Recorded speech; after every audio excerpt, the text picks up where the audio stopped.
Eu quero falar sobre uma mulher que eu conheci quando estava na escola. Então, essa mulher era alguém que eu era uma transferência. Então, eu fui para uma escola e depois me transferi para outra escola para jogar vôlei. E essa mulher tinha um tipo particular. E todos na equipe sabiam qual era o tipo dela. Porque sempre que ela saía com um cara, conversava com um cara, tinha um namorado, ele sempre parecia de um certo jeito. No meu último ano, ela namorou um cara totalmente diferente dos homens com quem saiu no passado. Ela tinha uma aparência diferente. Eles namoravam e ele parecia legal. Eu o encontrei algumas vezes. E um dos momentos mais reveladores foi quando eu estava em uma espécie de festa durante o dia, festas diurnas. Não sei se vocês já foram à escola. Vocês já sabem onde todos durante o dia saem, tomam bebidas. Acho que era a festa de boas-vindas ou algo do tipo. Agora, essa mulher acaba traindo o namorado com um de seus ex-namorados nessa festa. E isso pra mim sinalizou que ela estava namorando um homem por quem ela realmente não se sentia atraída. No entanto, muitas mulheres têm o problema de que o tipo delas não permanece para um compromisso de longo prazo. Então eu queria passar por alguns TikToks onde as mulheres meio que falam sobre esse dilema, onde eu queria mostrar um TikTok. Muitas vezes vocês dizem que estou apenas inventando essas coisas. Então ela precisa me despedir do meu tipo, pois estou buscando me casar. Então, o que isso significa? Como você sabe, nós mulheres somos hipergamas. Os dados dos aplicativos de namoro confirmam isso. Existem dois pontos de dados que você pode encontrar que nós namoramos uma pequena porcentagem de homens e que, de certa forma, somos projetadas para compartilhar homens. Um é que nós temos mais que o dobro de ancestrais femininas do que temos ancestrais masculinos. Eu quero dizer que 3.000 anos atrás eram 8 mulheres para um homem. O segundo ponto de dados são os apps de namoro. Isso mostra que só deslizamos para a direita entre 5 a 20% do tempo. Se quiser ser muito generoso, pode dar 30%. Mas essa é a principal forma das pessoas se encontrarem em 2024. Muitas pessoas dirão que os aplicativos de namoro não são a vida real, e eu concordo com isso. Mas, se formos olhar para os resultados de casamento hoje, de acordo com joalheiros e pessoas que estão vendendo anéis de noivado, aparentemente Hinge é o aplicativo número 1 em que as pessoas estão se casando. E mesmo no Hinge, estamos compartilhando que os homens que têm sucesso conseguem todas as mulheres. Esses homens classificados como 8, 9 ou 10 são invisíveis para as mulheres. Eles são os que sobram. Esses homens tendem a conseguir relacionamentos, mas não encontros casuais ou não são selecionados para tal. Os homens do topo estão se envolvendo com todos, o que deixa muitas pessoas desconfortáveis. Mas você pode ir no TikTok e encontrar mulheres confirmando isso. E como muitas mulheres, elas apenas usam o TikTok como seu diário. Então você pode ir no TikTok e literalmente encontrar mulheres confirmando isso. Ou você pode pegar dados de aplicativos de namoro. Ou o terceiro ponto de dados é que existem 2 vezes mais mulheres em relacionamentos do que homens. Então, ou opção A, as mulheres estão namorando homens significativamente mais velhos, ou abaixo dos 30, 1/3 dos homens são virgens ou não tiveram relações sexuais no último ano, e existem 2 vezes mais mulheres em relacionamentos do que homens. Isso sugere que as mulheres estão namorando homens significativamente mais velhos, o que é uma possibilidade. Mas para mim, o mais provável é que as mulheres estejam compartilhando eles, pois sempre fizemos isso ao longo da história. E seria racional para mim pensar que faríamos isso hoje. Agora, muitas vezes, os conservadores olhamos para os anos 50 como essa era dourada ou os anos 1920. E eu acho que isso é, e eu já fiz isso antes, mas eu acho que isso é um clichê comum, onde nós romantizamos o passado. Pensamos que houve uma era dourada ou idade de ouro, onde era simplesmente incrível estar vivo. A maneira como eu vejo é que cada geração tem um conjunto diferente de problemas. Então, em vez de entrar na Primeira Guerra Mundial ou na Segunda Guerra Mundial, nossa geração apenas tem dificuldades com relacionamentos. E o que descobrimos é que nos últimos 100 anos as mulheres lutaram muito, muito duro para não ter que estar com homens por quem não são atraídas. Para mim, isso é o que o feminismo é em sua essência. Porque quando você olha para os escritos feministas, geralmente o que eles estão lutando é pela liberdade reprodutiva em algum nível. Margaret Sanger, a maioria de seus escritos são sobre o uso da pílula, acesso ao aborto. Então, o que É o aborto em um nível fundamental? São mulheres dizendo: eu não quero me reproduzir com homens que eu não considero adequados. O divórcio sem culpa foi introduzido. O que as mulheres estão expressando com isso? Eu não quero ficar com um homem por quem não sinto atração ou que eu não gosto. E, infelizmente, o que descobrimos nos últimos 100 anos é que quando nos é dada a liberdade para fazer o que quisermos, a maioria das mulheres não gosta tanto da maioria dos homens. E as pessoas meio que me criticam por dizer isso, mas todo ponto de dados vai te dizer que isso é verdade. Você deu às mulheres a liberdade para fazer qualquer coisa e elas são mais propensas a escolher o trabalho sexual na juventude do que o casamento. O que isso te diz? Ok, então essa não é uma verdade feliz. Isso não é, porque muitas vezes quando eu falo, né, as pessoas pensam que estou aplicando moralidade nisso, que é bom ou ruim. Eu estou simplesmente analisando o que está acontecendo.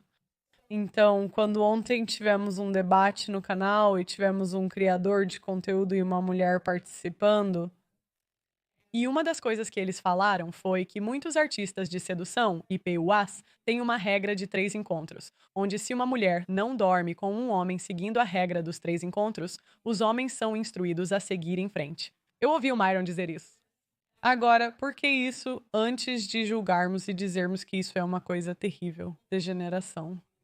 Os homens são solucionadores de problemas. E o que os homens não querem é estar em uma posição onde sua esposa não se sente atraída por eles. Então, alguns homens veem a solução mais fácil, como ela tem esse tempo para dormir comigo, ou vou presumir que ela não está atraída por mim. Não estou dizendo que isso está certo, não estou dizendo que isso está errado, mas estou dizendo que essa é uma solução que muitos homens encontraram. Então, eu queria ler um artigo de Rollo Tomassi falando sobre desejo genuíno.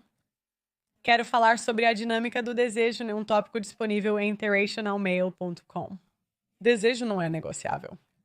Este é um princípio muito simples que a maioria dos homens e a grande maioria das mulheres ignoram deliberadamente. Um dos problemas pessoais mais comuns para os quais me pediram conselhos na última década é alguma variação de como faço para reconquistá-la. Geralmente, isso se resume a homens buscando algum tipo de metodologia para retornar seu relacionamento a um estado anterior, onde uma mulher anteriormente apaixonada não conseguia manter as mãos longe dele. 6 meses em uma familiaridade confortável e a emoção se foi. Mas, na verdade, é o desejo genuíno que se foi. É frequentemente nesta fase que um homem recorre à negociação.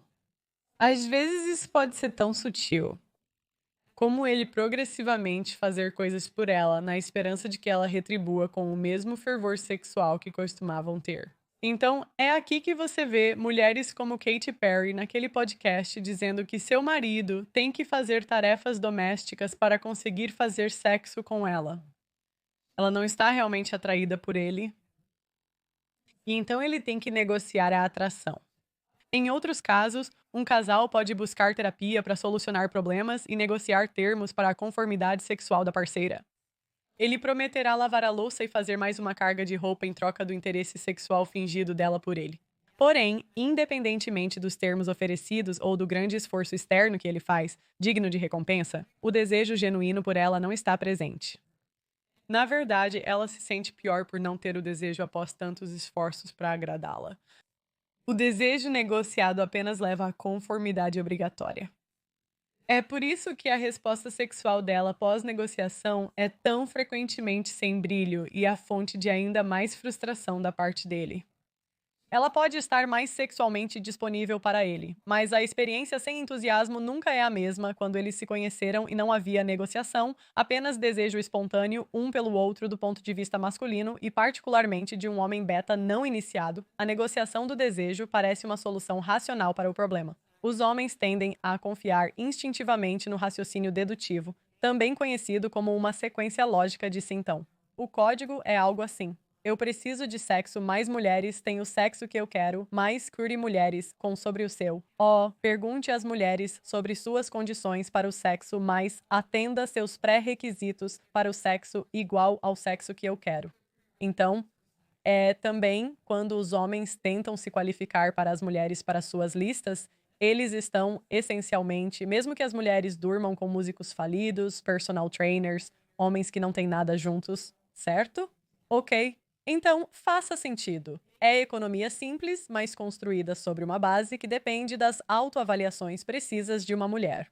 O desejo genuíno que costumavam experimentar no início de seu relacionamento era previsto com base em um conjunto completamente desconhecido de variáveis. Comunicar abertamente um desejo por desejo recíproco cria obrigação e às vezes até ultimatos.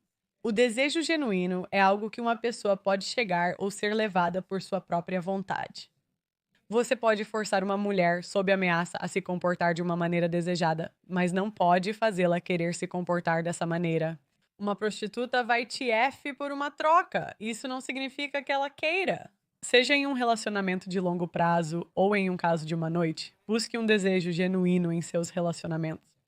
Metade da batalha é saber que você quer estar com uma mulher que deseja agradá-lo, não uma que se sinta obrigada a fazer isso.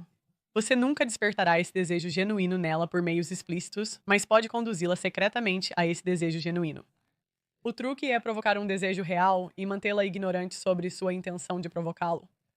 O desejo real é criado por ela pensar que é algo que ela quer, não algo que ela tem que fazer.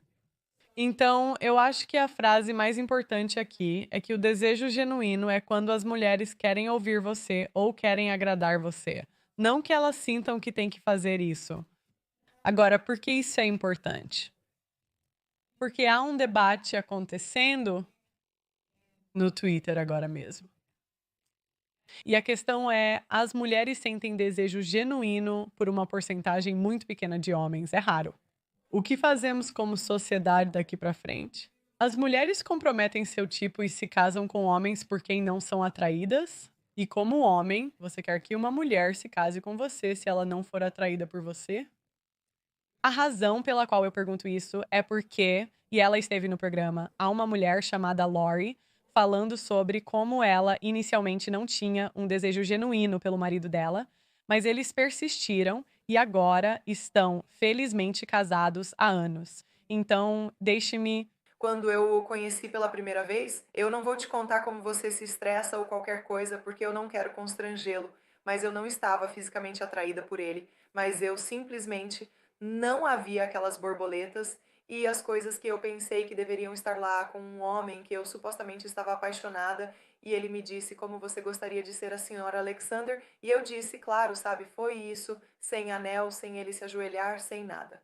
Sabe? E então eu não estava tão animada assim, e nós discutíamos muito sobre tudo. Nós não nos dávamos tão bem assim. Eu sentia que ele tinha roubado minha alegria. Não sabia o que estava errado comigo. Fui no dia do meu casamento sem nenhuma daquelas borboletas. Emoção, eu iria para os meus chás de noiva molhados e sabia que era como esse vazio. É como, por que que eu não tenho isso em mim?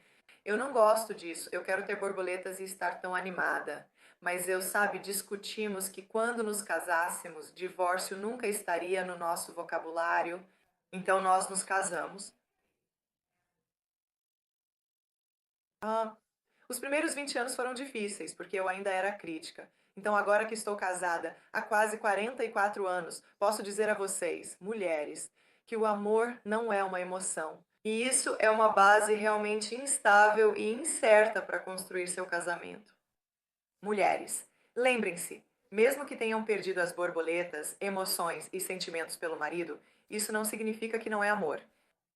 Irei à igreja em breve e aprenderei em silêncio com submissão.